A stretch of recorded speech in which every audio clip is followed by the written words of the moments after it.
Bienvenue à tous et merci de prendre une fois encore le rendez-vous de votre émission culturelle artistique sur Sika TV. Pour ce numéro, je reçois pour votre plaisir une figure de la peinture ivoirienne qui interroge son époque en recyclant dans ses œuvres des téléphones portables. De qui s'agit-il? De quoi s'agit-il? Eh bien, vous en saurez davantage dans cette émission et mon invité est déjà en ligne puisqu'il intervient depuis la Côte d'Ivoire. On le retrouve donc juste après cette virgule.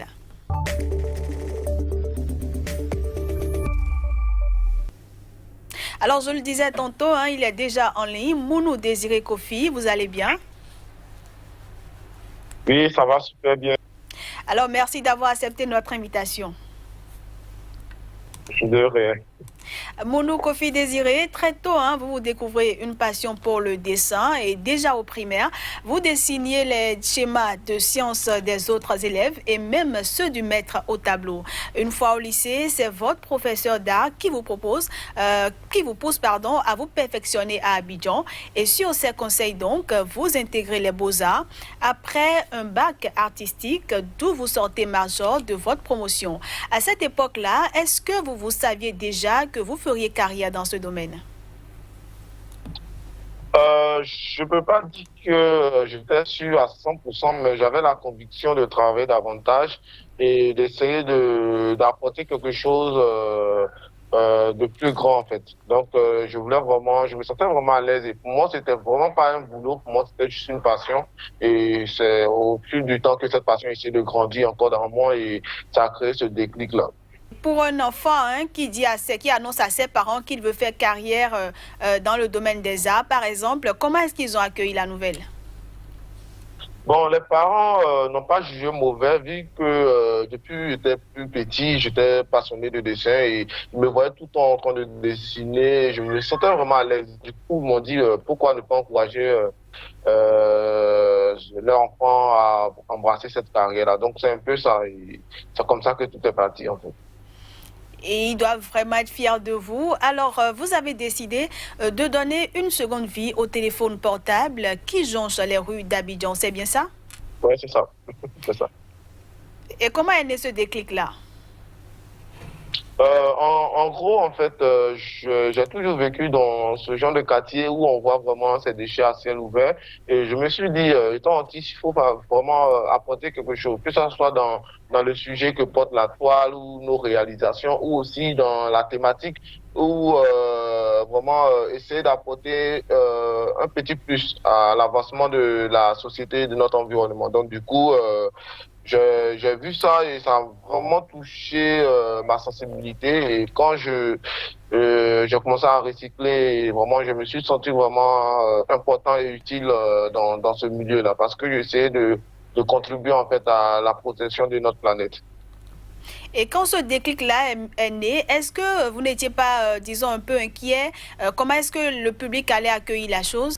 Non, j'étais pas inquiet parce que le public était en contact direct avec ces déchets-là, donc ils se retrouvaient en fait dans leur univers et dans leur environnement. Donc il y a pas vraiment, ils n'ont pas jugé mauvais, ils ont vraiment, se sont accaparés de ça et ils ont vraiment soutenu ce mouvement. Et je pense qu'aujourd'hui tout le monde se retrouve dans mes toiles parce que c'est les téléphones qui ont servi dans le passé, qui nous ont permis de pouvoir échanger. Et aujourd'hui, tous ces téléphones, les vieux téléphones-là se retrouvent dans une toile.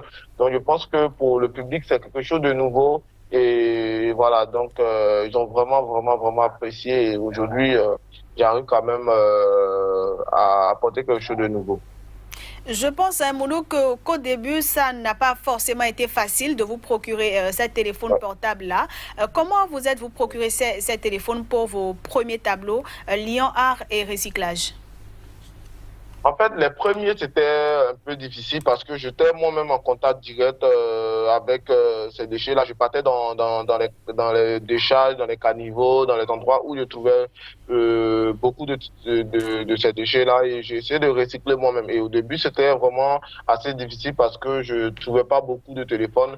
Et aujourd'hui, grâce à l'évolution, le travail qui essaie de toujours avancer, et voilà, j'ai toute une équipe aujourd'hui qui m'aide à recycler. Et c'est pas seulement en Côte d'Ivoire que je recycle, dans plusieurs pays comme Congo, Bénin, Togo et voilà, Burkina Faso aussi.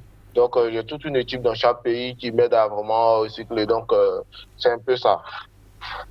Voilà, justement, parlant de l'équipe qui travaille avec vous, vous les rémunérez. Mais en ce qui concerne ceux qui vous envoient ces portables-là, est-ce qu'ils le font contre une rémunération?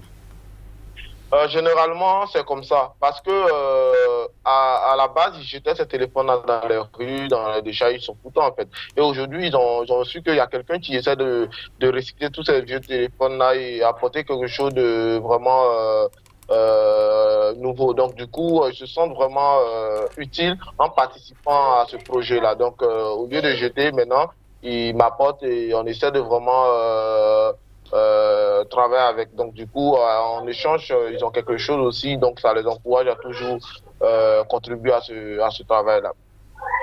Alors, Mounou Kofi Désiré, dans vos tableaux qui sont tous inspirés de votre cadre de vie, vous mettez en scène les rues et les habitants d'Abidjan, où vous vivez depuis 5 ans. Qu'est-ce qui explique ce choix? En fait, quand tu vis dans une société ou dans un cadre de vie, tout ce qui est autour de toi va t'interpeller. Donc, que ce soit dans la façon de faire ou même dans nos créations. Donc, du coup, vous allez voir que dans mes toiles, je peins tout ce qui est vraiment de mon quotidien, de mon environnement. Donc, on voit vraiment des scènes de vie qui sont typiques à l'Afrique, en fait. Donc, du coup, on voit des enfants qui sont vraiment, voilà, qui sont souvent nation en mouvement. Donc, ces tableaux-là sont inspirés des scènes de chez nous. Donc, je ne peins jamais des paysages que j'ai jamais vus ou que je ne suis pas en contact avec. Donc, du coup, tous mes tableaux apportent quelque chose de nouveau et assez particulier. Et certaines de vos toiles traitent de sujets d'actualité comme la délinquance et la violence. D'autres, par contre, montrent simplement la joie de vivre des enfants. Pourquoi avez-vous choisi de travailler sur ces sujets-là? En fait, ce sont des sujets qui sont d'actualité qui m'interpellent le plus souvent. Et en Côte d'Ivoire, on a vécu à un moment donné des enlèvements d'enfants, des assassinats d'enfants et tout ça. Donc, je me dis, vu que mon seul moyen d'expression, c'est les tableaux, et du coup, je me dis, si je fais une série de toiles qui témoignent cette thématique-là, je pense que je peux essayer de freiner en fait ce fléau-là. Donc, dans ma vision, c'était ça en fait, la base. Et voilà, donc chaque toile, en dehors du côté recyclage, protection de l'environnement, il y a un message fort qui accompagne la toile. Donc chaque série, en fait, apporte quelque chose ou est basé sur un fléau ou un mouvement de ma société. Vous l'évoquiez tout à l'heure, hein, vous utilisez des téléphones portables usagés parce que vous voulez surtout attirer l'attention sur les déchets électroniques. Bientôt 3 ans que vous le faites, est-ce que vous pensez que votre objectif de départ est en train d'être atteint? Oui, je suis convaincu de ce point-là parce que depuis que je fais ça, aujourd'hui, je reçois des coups de fil des gens que je connais pas qui ont suivi peut-être une émission à la télé ou qui ont vu une publication sur le net qui parle du recyclage et tout et qui m'appellent, me disent écoute, on a un stock de téléphone qui ne fonctionne plus, donc voilà, si tu peux passer récupérer. Donc, moi, quand je récupère le plus souvent, je donne quelque chose en échange pour les encourager aussi. Donc, c'est un peu ça. Donc, aujourd'hui, tout le monde se sent vraiment impliqué dans ce combat-là. Donc, voilà, il y a toujours une évolution et même après, j'ai remarqué que les téléphones avaient les claviers aussi. Après, ça commence à disparaître. Donc, après, j'ajoute aussi des écrans tactiles qui est vraiment d'actualité dans les nouvelles créations. Et aujourd'hui, vous avez à votre actif disons 160 toiles. Une toile nécessite environ combien de téléphones? Généralement, pour une petite toile, il faut au moins 250 à 300 téléphones pour pouvoir Wow. réaliser une petite toile. Donc, pour les grandes toiles, on est dans les 1500 téléphones et plus. Donc, voilà, ça ne fait qu'évoluer parce que ça dépend aussi des supports. Mais vous faites également les portraits des stars, des personnes que vous rencontrez. Comment ça se passe? Bon, je fais des portraits des stars qui, peut-être, dans leur style ou dans leur façon de faire, me touchent ou voilà, m'inspirent. Donc, généralement, c'est plus des visages des enfants que je peins. Si je fais, bon, je peins que peut-être deux ou trois 3 visas de star. Voilà, donc en dehors de ça, je peins généralement des enfants qui sont dans mon quartier, qui font partie de mon cadre de vie. Donc du coup, des jeunes filles, des enfants qui m'inspirent beaucoup et essaient de souvent créer vraiment une série sur ça en fait. Aujourd'hui, vous êtes reconnu, vous voyagez beaucoup, vous faites également pas mal d'expositions. Pouvez-vous dire que vous êtes satisfait de votre parcours, même si ça ne fait que 3 ans que vous faites cela?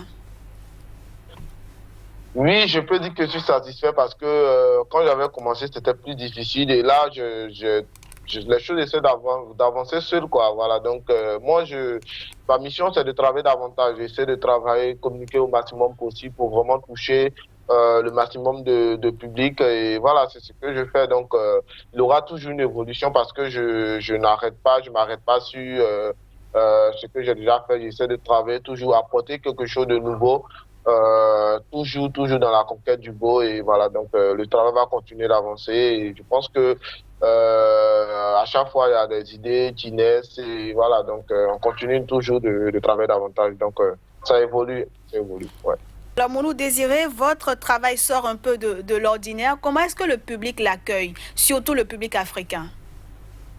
Le public africain l'accueille très bien parce que se retrouve dans ces scènes-là, se retrouve dans ce que je fais parce que c'est des choses de chez nous que je peins en fait. Donc si par exemple on voit une femme qui est arrêtée à une station, qui attend son véhicule, si on voit une femme qui va au marché, on voit des scènes de vie, des trucs vraiment des scènes vraiment de chez nous quoi. Donc il n'y a pas raison que on peint des choses de chez nous et puis ça va pas toucher notre parce que se retrouve donc du coup c'est un peu ça quoi. Et quelle place occupent les couleurs dans votre travail? Et quand vous devez livrer par exemple une toile, il vous faut combien de temps pour la terminer?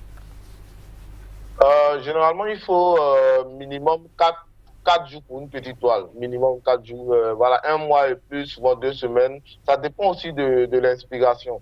Donc voilà, les couleurs, le choix des couleurs c'est tellement simple parce que ici, il fait beaucoup chaud en Afrique, donc on a cette ambiance-là, on a cette cohésion-là entre les peuples d'ici et voilà. Donc, j'essaie de vraiment transmettre ça dans mes toiles. C'est-à-dire que j'utilise des couleurs qui frappent, qui donnent vraiment la joie, la chaleur, l'harmonie entre les peuples et puis le passage culturel aussi dans tout ce que je fais. Même quand les sujets sont assez tristes, je apporte toujours les couleurs qui égayent, qui vraiment apportent la joie et le bonheur, la chaleur dans le cœur des gens.